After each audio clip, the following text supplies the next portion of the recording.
Today, we're going to do a 2020 recap on the impacts of the pandemic throughout the industry, 2020 recap of trends and what's happening. The cannabis industry has been disrupted post-pandemic in all aspects of life. Many businesses and industries suffered as well. The cannabis industry was also impacted, but was able to adapt and grow during this time. So we're going to show some graphs and compare sales data from Canada and the US and see how the pandemic impacted cannabis retailers in both countries, and show data including California and Colorado, Michigan, Nevada, Oregon, Washington, Alberta, British Columbia, and Ontario, with sales data for Michigan includes both adult use and medical use, while some of the other data reflects adult use sales only. We're going to dive into all of that.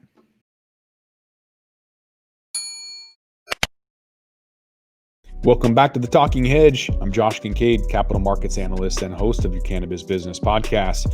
All right, diving into a report from Headset about post-pandemic trends and what life is like after a pandemic. First off, looking at growth of cannabis sales during the pandemic, U.S. cannabis sales by state.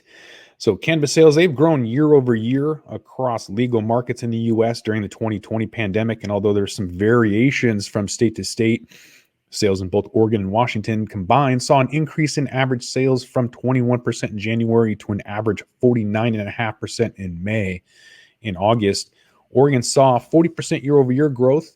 Conversely, California reported year-over-year sales growth between 85 to 97% from January to March, but growth rates halved to 45% from April through June and continued to fall to 3.5% in July and rose slightly to 26.9% in August.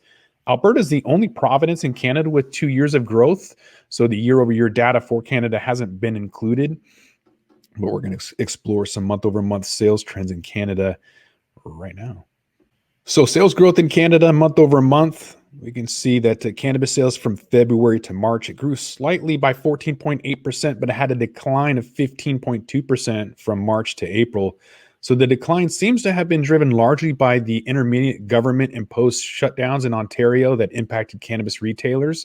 But after April, the Canadian cannabis sales rebounded and month-over-month sales grew at a rate of 11.8% from May to July. Similar patterns can be found when looking at month-over-month sales trends in the U.S. Similar to Canada, the U.S. experienced a slight growth rate of 12.4% from February to March, but also a sharp decline from March to April due to the shutdowns. In Nevada, where sales are largely driven by visitors and tourists, sales fell almost 11% from March to April. Colorado saw a similar decline of 12.6% because of closures of outdoor recreational areas, resulting in fewer out-of-state tourists. Looking at shifts in the type of cannabis products sold in the U.S., there's different patterns emerge when comparing category sales trends in the U.S. and Canada. In the U.S., for example, flower sales continued to be the largest category throughout the pandemic. While this may not make sense at first, given the pandemic is a respiratory disease, it might be assumed that consumers want to stay away from smoking, but flower is the most cost-effective category. And because flower is a more affordable cannabis product, consumers might prefer flower during periods of financial distress, like which occurred during the pandemic. It's also easier to store, buying in bulk and keeping that. A lot of people in the first quarter, during the winter time, weren't smoking, but were probably buying in bulk and hoarding, and then burned through all of that in the spring. That's why you didn't see as many people returning because they already had a bunch. That's what I'm assuming. Switching over to Canada, the products categories are sold differently in Canada, but it's likely the case because more types of products were introduced in the Canadian market in January, like beverages and concentrates, edibles, vape pens, and topicals, also known as Cannabis 2.0 products. They became available to Canadian consumers in January. So while flower is still the largest product category in Canada, the graph shows a slight decreased trends in sales as consumers explore new Cannabis 2.0 products. Sales in vape pens, for example, have been increasing throughout the year so far. Moving on to inhalables versus non-inhalable growth category, consumption of inhalable cannabis products like concentrates and oil, flower, pre-rolls, and vape pens, and non-inhalable products, beverages, capsules, edibles, and topicals, they had different patterns of change in the U.S. compared to Canada. So from March to August in the U.S., sales shares of inhalables grew at 1.2%, while sales of non-inhalables decreased 7%, primarily due to growth in flower sales. So in Canada, however, sales of inhalables decreased 0.2%, while non-inhalables grew 2.5%. Sales of inhalables likely would have decreased more if it wasn't for the introduction of vape pens to the market in January, but sales of vape pens grew 9.3% from March to July. So how much did the pandemic impact basket size?